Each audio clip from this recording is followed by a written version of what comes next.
Whatever the occasion, effortless elegance is right this way. Because Hilton brings you new ways to stay courtesy of the Nomad London. And it doesn't stop at award-winning dining in a space draped in velvet and illuminated by vintage chandeliers. No, this day goes beyond with unparalleled personalized service and attentive hospitality.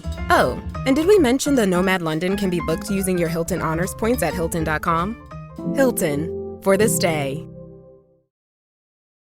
Does it ever feel like you're a marketing professional just speaking into the void? Well, with LinkedIn ads, you can know you're reaching the right decision makers. You can even target buyers by job title, industry, company, seniority, skills. Wait, did I say job title yet? Get started today and see how you can avoid the void and reach the right buyers with LinkedIn ads. We'll even give you a $100 credit on your next campaign. Get started at linkedin.com/results. Terms and conditions apply.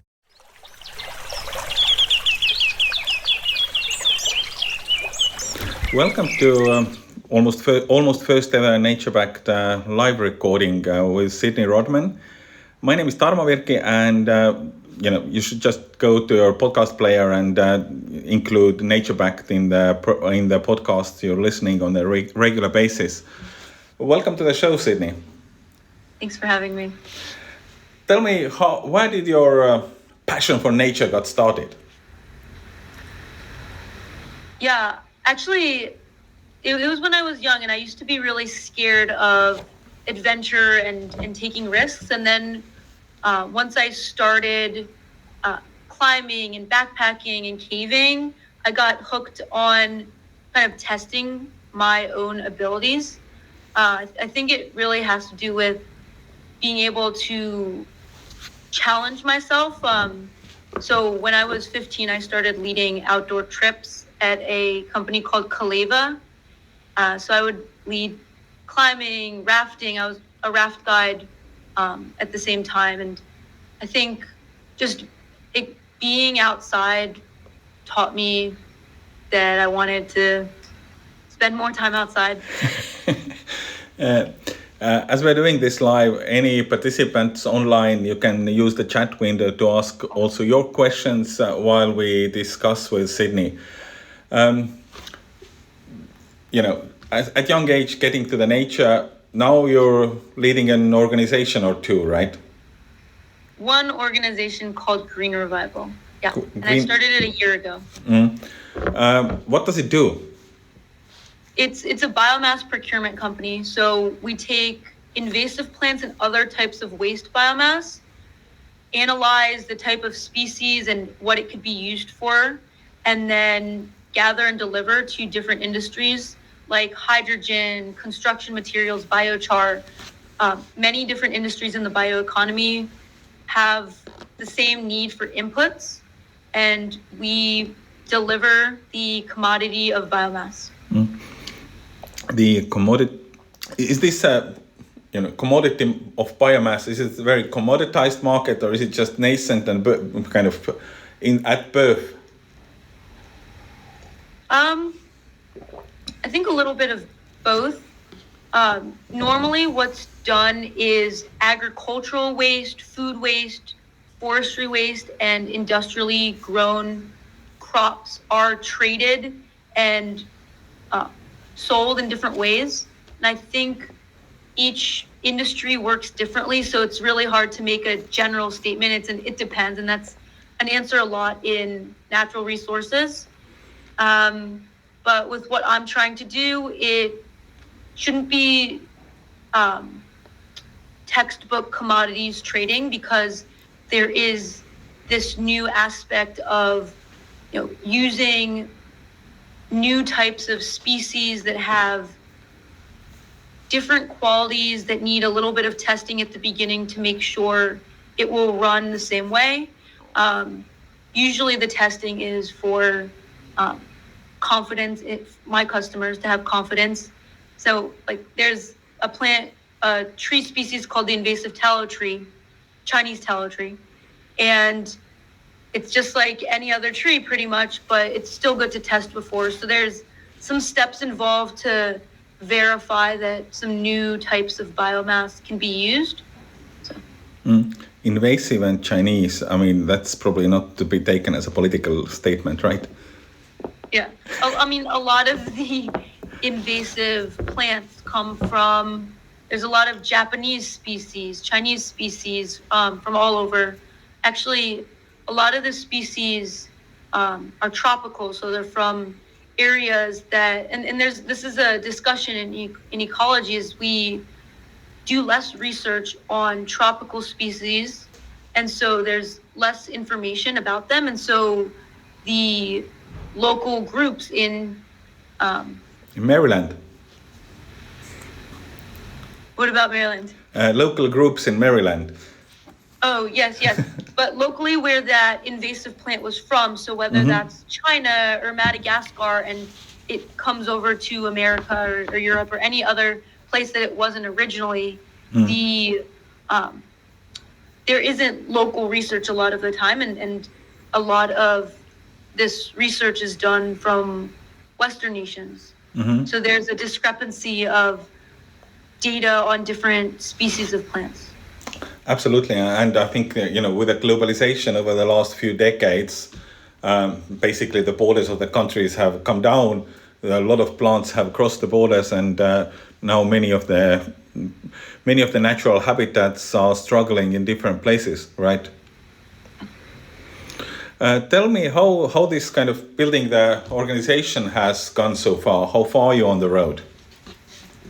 Yeah, so I started last August, and right now I have 2 contracts. One it's with Hafner Energy, a public French company, and we're working with them to make hydrogen for EV charging in Texas. And then another company called JJ Innovative Materials. They are a Johns Hopkins spinout, and they're making boards out of plants. So yeah, after a year, the first contract took 7 months, so it was really amazing to have it validated so fast. Just working on speaking and getting the message out. Biomass into hydrogen. How is that kind of done? Yeah, it's with the gasification process. Okay. And it's net zero, so there is waste normally if you do use that process, but with Hafner Energy, they have proprietary technology that recycles or uses that waste to make sure that it's a net zero process. But gasification, for all of us who have not managed biomass on a regular basis, what does it actually mean? Gasification is a thermal process, so heating up the biomass or the wood from these plants makes them into a new product. A lot of the time it's biochar, and then from there it gets processed. I don't completely understand each step, but I know that it is, and I can share that it is a thermal process of heating up and then taking that end product and taking the hydrogen from that process. What's the scale today? I mean, if I need that hydrogen for my EV hydrogen car in Europe, how massive plant would I need to build to take it from biomass? Yeah, it's tens of thousands of tons. I think a month, if I'm not mistaken. So quite massive, right? Yeah, and I do have to say that these contracts that I'm making take a long time before delivery. So of course, right now we're settling those negotiations. So I'm not moving the biomass right now, but I am getting the supply ready and figuring out where the plants, what can be used, what do they need. So your core know-how, in a way, for these energy companies or the technology companies, is the plants, biology? It's understanding that a plant can be used and the process to get it to be used. So that's the R&D and the gathering, as well as understanding who has the plant. So I worked, the way I started Green Revival was I worked a conservation job removing the invasive plants in a lake. And so I saw the process of what type of company is doing this, who's paying them. The Department of Natural Resources gave I think it was a $10 million contract with this tiny company that I worked for to get rid of plants in one lake. And so I saw, who's doing the removal and where it's going. And so now with Green Revival, I'm aggregating those different suppliers and making sure that and bridging their waste disposal, because normally they would take it to a landfill or have it sit and burn, and that costs money. Waste management costs money. So bridging the gap for them, for these suppliers to have better waste management and save money, and then also for the bioeconomy producers, for them to, it's biomass is very risky. It's a big purchase, and if it has the wrong, water content or there's contamination, it's very high risk. So having that understanding on a species level and being able to look at the evolution and the differences from species to species is very important. You know that feeling when someone shows up for you just when you need it most? That's what Uber is all about. Not just a ride or dinner at your door. It's how Uber helps you show up for the moments that matter. Because showing up can turn a tough day around or make a good one even better. Whatever it is, big or small, Uber is on the way. So you can be on yours. Uber, on our way. This episode is brought to you by Nespresso and Samra Origins by the Weekend Coffee Collection. Introducing Samra Origins. My collaboration with Nespresso is a connection to my roots, to my mother, Samra. Coffee that hits the right notes. It transports you. Crafted with unique notes and bold, soaring flavors. Experience a taste that moves you. Nespresso and Samra Origins. Discover more at Nespresso.com. I wonder, probably sorting is quite a challenge because, looking at what goes typically into the biomass containers or the kind of what's conceived as biomass, it's typically just a big mess of stuff. Yes, sometimes it's a mess, and other times there is, let's say, kudzu is growing in, 10 acres of land. It'll usually be pretty homogeneous, so most of what's removed is that one plant. With the invasive plants in America, I mostly have data in America. Some states, it's 43% of all the plants on the ground, all of the flora, is invasive plants. So, wow. 43%. Wow. Yeah, some states. And so it's really all one species in a given place. But again, it depends a lot of the time. Sometimes it's a mix, and sometimes it's, beating out everything else. And that's also, like, in the future, as time goes by, we're not removing at a rate as fast as the plants are growing. So, it's going to be these plants taking over land if we don't remove them. And the removal is the great part. Right now there's herbicide spraying and biological controls. So sometimes companies will put a bug like a weevil or some other type of biological species to eat or get rid of the invasive plants. But then sometimes those bugs stay and then cause other problems because they're not naturally from the ecosystem. So that all goes to say that the plants are gathering uniformly. And so just having that conversation with the conservation company or, let's say, landscaping company that is being contracted to remove the plants, depending on each project, it could be 100% one plant and that sorting is done. And if it's not completely sorted, then, understanding the mix and seeing what do those two species have in common that can be then later used for a different application. And so there's this vetting involved, and then understanding in a community of different solutions of, okay, we're going to make hydrogen in Houston, we're going to make building materials in Houston and we're going to make biochar, and it can all be sorted from the same, let's say, 50 suppliers of biomass that Green Revival is working with. Lots of communication. Yeah, the invasive species challenge. In the show, we have had at least one American organization speaking about, how they are working with homegrown species so that people would plant, local flowers of Maryland in their yard in Maryland, and so on and so on and so on. What other solutions there are for the kind of the challenge of invasive species? I mean, this 43% for me was quite a stunning number. Yeah. Solutions would, in terms of getting rid of them? Or limiting or managing it. Yeah. So actually last week I went to Montana for the North American Invasive Species Management Association conference. And so I learned a lot about what research is going on. And I think invasive species, especially invasive plants,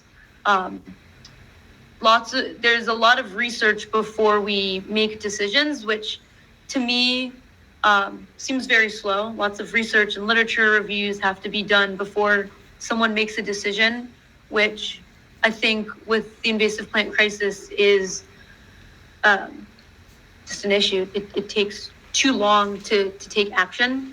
So some solutions that I learned about were different mixes of removal and spraying, or just removal and then pouring seeds from a helicopter of native plants and hoping that it's going to work. But a lot of the time it's to be hands-on and to really work on a piece of land, it takes a lot of effort and money. So I wouldn't call it shortcuts, but there are, faster, cheaper solutions that aren't as good in my opinion, as removal, physical manual removal. Because if you don't completely remove a plant, then even a piece of it can keep spreading. There was one plant that I learned about, just one plant gives off 250,000 seeds. And so, even if we're spraying, that then creates the resistance. So I would say there's not a conclusive solution. And then each species of plant, there's hundreds of species, has a different, the research is done on each one, and each researcher has a bias for how they think the solution is best. Absolutely. So I'm trying to make that solution with removal, but to scale up the removal, we have to have an off-taker rather than a landfill. And we can't remove every single invasive plant, so we have to triage what has the worst impact, and the counterfactual of creating wildfires, extinctions, biodiversity collapse, if we weren't to do anything about it. To use this platform, any participant on the call, you're free to type in questions in the chat window to have some interaction in this. I mean, I'm happy to manage the interaction, but to the point of doing live podcast with audience is, of course, to actually enable you to ask questions also. I wanted to ask you, Sydney, what about the kind of future? The company is now 13 months old. I'm sure you have kind of detailed roadmap how you will grow it. Where will the company be in 3 years or 5 years? Yeah, in 3 to 5 years, I hope to have either a few very big customers or a mix of, a lot of customers that are taking biomass to make chemical energy or a material. And, that's the customer side, but really the goal and the mission of the company is to solve the invasive plant crisis. And so in 3 to 5 years, I hope to be moving around hundreds of thousands of tons of the plant, and for every state that I will be operating in, for the municipal governments and communities to have very high awareness of invasive species crisis, and to change the perception of environmental issues such as invasive species or USAA knows dynamic duos can save the day, like superheroes and sidekicks, or auto and home insurance. With USAA, you can bundle your auto and home and save up to 10%. Visit USAA.com/bundle. Bundle savings are off total premium, not available in all states or in all situations. To qualify, auto policy must be active prior to property policy issue, subject to change. Restrictions apply. Membership eligibility and product restrictions apply and are subject to change. USAA means United Services Automobile Association and its affiliates, San Antonio, Texas. Switch to Verizon Business and get more from your internet without paying more for your internet. Get LTE Business Internet starting at $39 a month when paired with select business mobile plans. That's unlimited data, and with it, unlimited possibilities. Start saving today with Verizon Business, ranked #1 in small business internet customer satisfaction by J.D. Power. Starting price for 25 megabits per second LTE internet plan with smartphone plan savings, plus taxes, fees, and economic adjustment charge. Terms apply. For J.D. Power 2024 award information, visit jdpower.com/awards. Droughts and wildfires as being an opportunity rather than a doom and gloom issue that only worse things are going to happen. If Green Revival can get people to just think, okay, it's going to get better because we have a way to make it better, and it's simple to understand. You don't have to be an engineer or a scientist to understand that taking a plant out of the ground that causes issues, that is a root cause, like taking the root of a plant out of the ground is a root cause of creating wildfires, extinctions, biodiversity collapse, more pollen allergies and health issues. If people can understand and that can inform how they act as a movement in climate, then I see more people, instead of creating, I think in my generation, a lot of tantrum protests with Greta Thunberg and all these younger activists not proposing a solution, but using broad words and saying, I'm a solutionist, but not having a solution, and just yelling at leaders rather than being a leader. So it's the moving around the biomass and solving the crisis, but also as a movement and a society, getting people to be action and solution oriented and feel that they can do something about it, because there are volunteer groups that you can remove an invasive plant in your community, and so everyone can have a touch to it, and it's not some big company on the side that's doing something. So it's unifying people. I assume the problem is very similar in Europe. Total assumption, of course, I have no knowledge about the invasive species, but looking at the societies and looking at the economies and hearing what you say about the invasive species challenge in the US, I would assume in Europe, in different countries, the problem is very similar. Yes, it depends on the amount of travel and the amount of land. I know America has more forests, and Europe imports biomass pellets from America. So it's a product of how much biomass is already there. But yeah, invasive species are a problem everywhere. Now let's take the questions from the audience here. Darren is asking, how did you get into this? What is your why? We covered it a little bit, but maybe you want to go deeper into it. Yeah. So when I was a student in college, my first summer job, figuring out, okay, now that I'm studying in a university and choosing a direction for my future, what am I going to do my first summer? So I had just joined a lab. I went to Rice University and I joined a coral microbiology and virology lab. And so I thought maybe I should do something related to that. So I got a scuba job in upstate New York in one of the clearest lakes called Lake George. And I spent an entire summer underwater weeding. So I went under and was looking at the plants growing from the bottom of this lake and pulling them out. And in the boat, there was a suction. So I'd put it through, and then either the other staff was on the table sifting through it and putting it in buckets, or I was doing that if I wasn't underwater.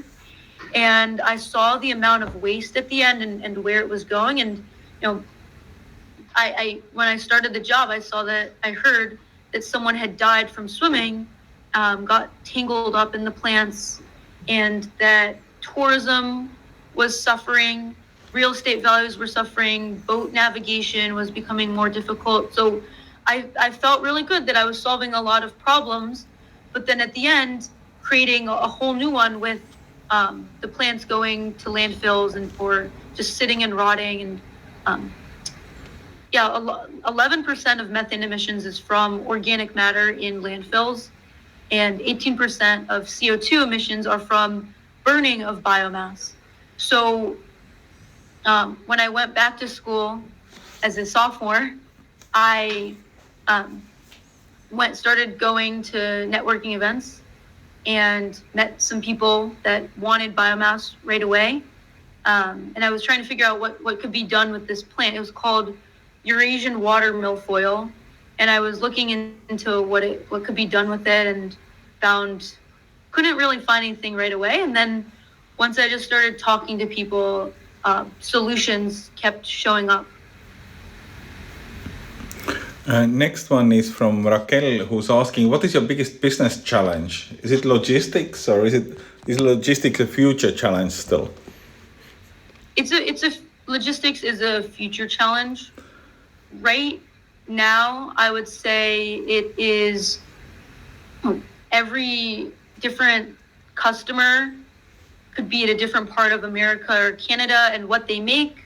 So learning about the industry, learning about what plant is nearby. And so there's a lot of upfront, research before, and then figuring out, does this match? Is this going to work with this company? And a lot of companies that make a bioproduct out of biomass are in an earlier stage. And so there's a lot of risk in the customer as well. Absolutely. And also the kind of being a small company and talking and negotiating with massive companies, there is a clear kind of controversy built into those business relationships from the start, right? Yeah, I'm not sure how much, I wouldn't say holding me back, but I'm not sure how much my age or the age of the company plays a role in moving sales forward. But every day it gets easier and better. So whatever challenges I'm facing, sometimes it's good not to know the challenge and just keep moving on. And sometimes it's also good to know the challenge so I can prove that it doesn't need to be seen as one. Young age helps with this kind of dilemmas. Yeah. Good. Thank you, Sydney, for this discussion. Much appreciated. Thank you for your time this afternoon or evening in Estonia, morning in the United States. Good luck with your mission to save the world from, dying in the sink of biomass. I think there is a massive opportunity to build up on. Thank you for having me. And for the audience, make sure you go and download NatureBacked podcast into your podcast player. Thanks. Bye-bye. If you like the show, subscribe and leave a good rating on the podcast platform of your choice. It would mean a world to us.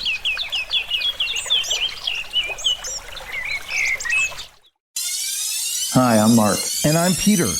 We're the founders of Electrocast Media, bringing you great podcasts like Nightmare Road Stories, Tech Talk Revolution, and Bodacious Minds. Electrocast networks include Ruby for female empowerment, the Best Business Network, and GPN for geopolitics.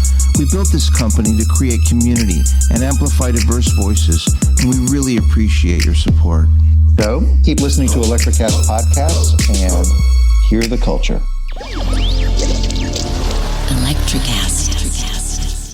I'm Iris, host of Or Whatever Movies and the forthcoming Powers of Darkness podcast. For the better part of a decade, we've been unraveling a literary mystery that begins with a strange version of Dracula. Yes, that Dracula.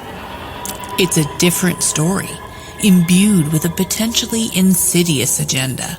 What we've already found so far reshapes what we thought we knew, but the investigation isn't over. Support our efforts to finish what we've started and bring the full story to light. Go now to Kickstarter.com and search up Powers of Darkness to learn more.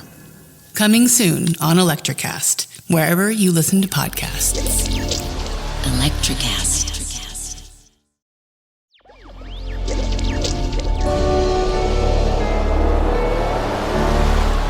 Electricast.